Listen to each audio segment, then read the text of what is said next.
आज के इस लेक्चर में हम लोग स्पोकन इंग्लिश में हैव टू और हैज़ टू का प्रयोग देखेंगे। स्पोकन इंग्लिश में बहुत ज़्यादा इस्तेमाल होते हैं। तो हैव टू और हैज़ टू स्ट्रक्चर से कौन कौन सी सेंटेंस हम ट्रांसलेट कर सकते हैं। तो इसमें पहचान में देखिए, पहला है किसी व्यक्ति को कोई कार्य करना है।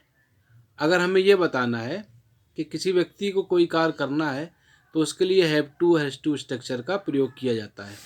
दूसरा प्रयोग इसका है किसी व्यक्ति को कोई कार्य करना पड़ता है, यानी मजबूरी वाली बात जहाँ पर आएगी, जैसे मुझे रोज़ सुबह जल्दी उठना पड़ता है, मुझे रोज़ कॉलेज जाना पड़ता है, इस तरह के सेंटेंस में भी इसका प्रयोग किया जाता है। और तीसरा इसका प्रयोग है किसी व्यक्ति को कोई कार्य करना पड़ रहा है, जैसे हमारे देश को बहुत सी समस्याओं का सामना करना पड़ रहा है। तो इस तरह के सेंटेंस भी हैव टू हैज़ टू से ट्रांसलेट होते हैं। अब आइए देख लेते हैं कहाँ कहाँ हैव लगेगा और कहाँ कहाँ हैज़। तो अगर आपका सब्जेक्ट आई, यू, वी, दे या कोई प्लूरल सब्जेक्ट होगा तो उसके साथ हैव टू का प्रयोग किया जाएगा। और इसी तरह से अगर आपका सब्जेक्ट ही, शी, नेम या कोई सिंगुलर सब्जेक्ट होगा तो हैज़ टू का प्रयोग किया जाएगा। आइए अब हम लोग जो है सेंटेंस ट्रांसलेट करते हैं। देखिए, पहला सेंटेंस है मुझे रोज़ कॉलेज जाना पड़ता है। तो सेंटेंस हम ट्रांसलेट करेंगे, I have to go to college, I have to go to college daily या एवरी डे। मुझे रोज़ कॉलेज जाना पड़ता है। मुझे के लिए आई के साथ हैव टू लगेगा, उसके बाद क्रिया का पहला रूप गो और किसी निश्चित स्थान पर जाने के लिए टू लगेगा प्रीपोजिशन।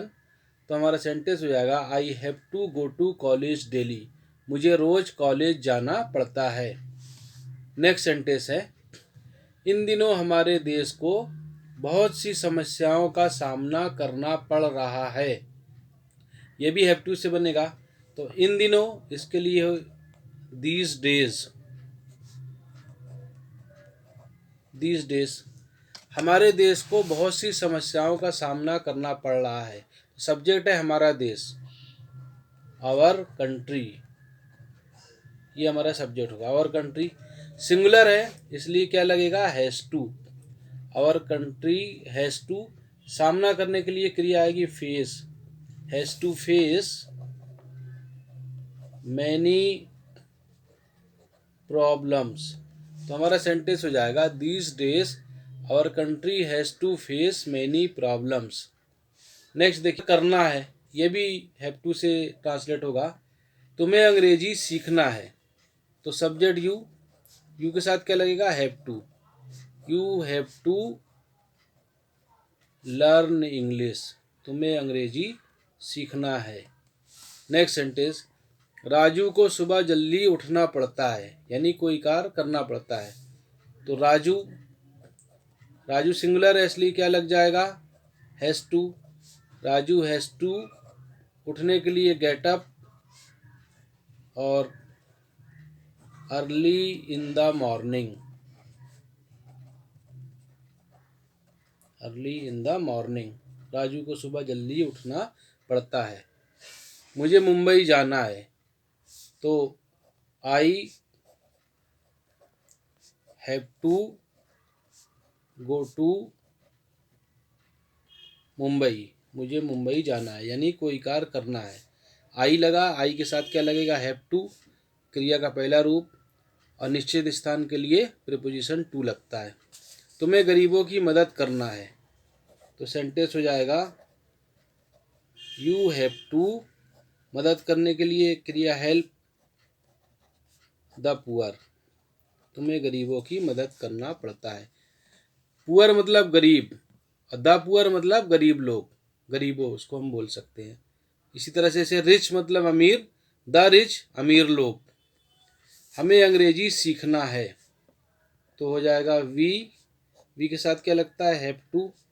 तो वी हैव टू, सीखने के लिए क्रिया learn. We have to learn English. हमें अंग्रेजी सीखना है। नेक्स्ट सेंटेंस, हमें सच बोलना है। वी वी के साथ have to, we have to. सच बोलने के लिए क्रिया होती है speak the truth. Speak the truth मतलब सच बोलना, तो सेंटेंस हो जाएगा we have to speak the truth. Next sentence, गरीबों को परिश्रम करना पड़ता है। तो गरीब लोग यानी क्या आ जाएगा, द पुअर। और ये हो गया प्लूरल सब्जेक्ट, इसलिए हैव टू का प्रयोग। द पुअर हैव टू, परिश्रम करने के लिए क्रिया होती है वर्क हार्ड।